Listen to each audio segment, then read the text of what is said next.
Hello again, Colts fans, and Bob, it's videocast playoff time. I really missed it last week. I got to tell you, this hour in my day, it just felt empty. It did. Not having a video cast. And I missed you. I missed you.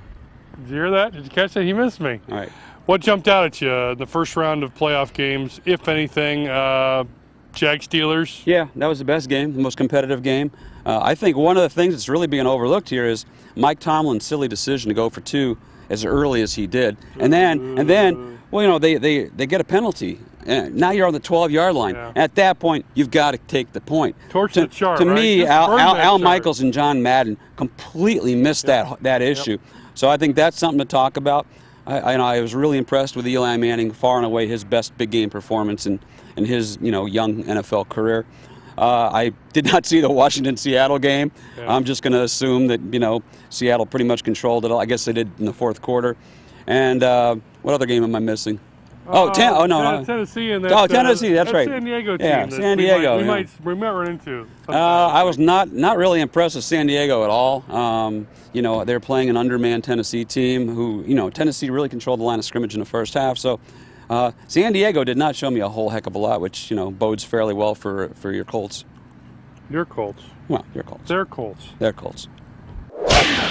Bob, I thought for maybe a half yesterday that it was going to be the AFC South versus the Patriots, but then, the Titans, like you said, they were outmatched a little bit, and Vince Young is Vince Young, and so the Colts get the Chargers, and there's certainly a history there. I was looking back through the book last night at 2005, them wrecking that perfect thing, a perfect run, and of course the game earlier this year, which I don't know if that was an aberration. Murphy's Law probably doesn't apply. You think about it, that was a total aberration.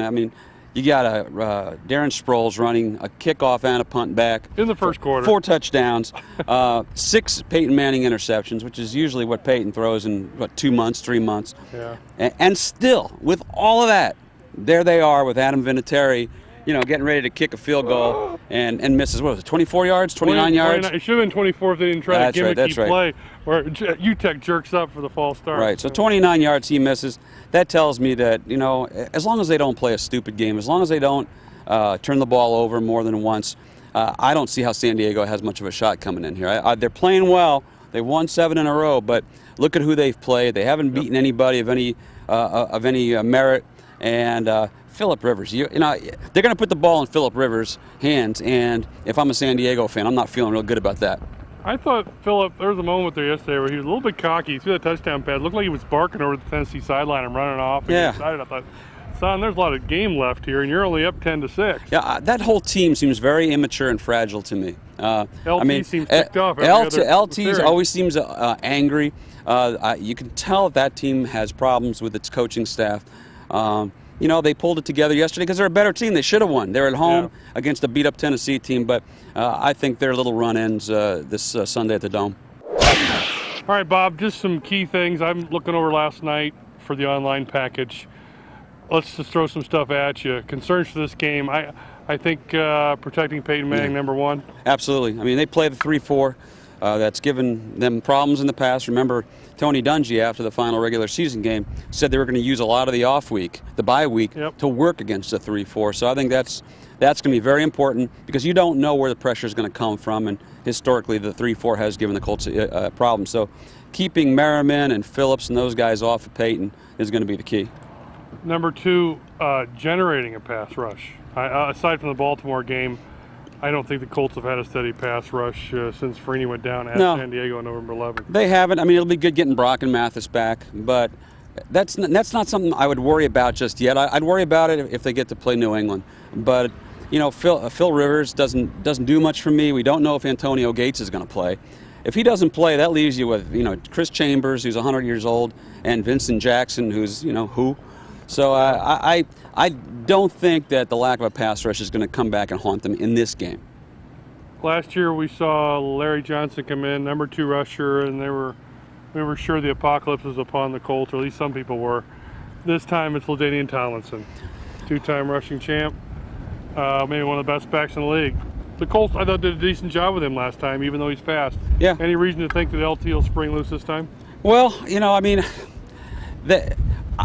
more of a cutback runner, and I think the Colts are very well suited to those guys like Johnson who ran straight ahead. You know, this guy can come back and cut it up against the flow. Because, I mean, the Colts defense pursues so hard and so fast. They're very fast at home, too. Yeah, so I think that, I think there are going to be some plays on the backside for him. I've always felt that way, especially with smaller running backs against the Colts. But I could be wrong. Probably am. And lastly, I got to bring it up. You worried the least bit when the Colts are in special teams? Yeah, just kick it out of bounds. Take it on the 40-yard line. If Darren Sproles touches the football, they should fire everybody. They should give him the Hester treatment. Yeah. Treat him like Devin Hester. Well, remember the Super Bowl? Yeah. All week they said, we're not kicking it to Hester. And about 5 minutes before the game, the special teams guys convinced Tony to kick it to Hester. How'd that work out for you? Yeah, that was quick. I know. What Devin Hester in the Super Bowl was 7 seconds. Darren Sproles was a little slower. It took him 13 seconds. Yeah, and then a punt, of course. So and that's a hard daily double. It was actually in 13 seconds. There was an offside on the initial kickoff, and the Colts had to kick it again, and Sproles went. So, I can't even remember last week. So we just know it ended up in touchdowns both ways. Well, once again, Bob, it's time for our final thought. My final thought revolves around our friend Bill Belichick, who won the Coach of the Year. I'm wondering why he was eligible for that. You remember we talked to Jason Taylor last year about Sean Merriman, and he said that he should be ineligible for Defensive Player of the Year because he cheated. Well, to me, Belichick has done a masterful, amazing, wonderful job, and he should be ineligible for Coach of the Year because he's a cheater. There you go. Maybe Belichick's been taking performance enhancers too. Maybe. Thanks, folks. We'll catch you later.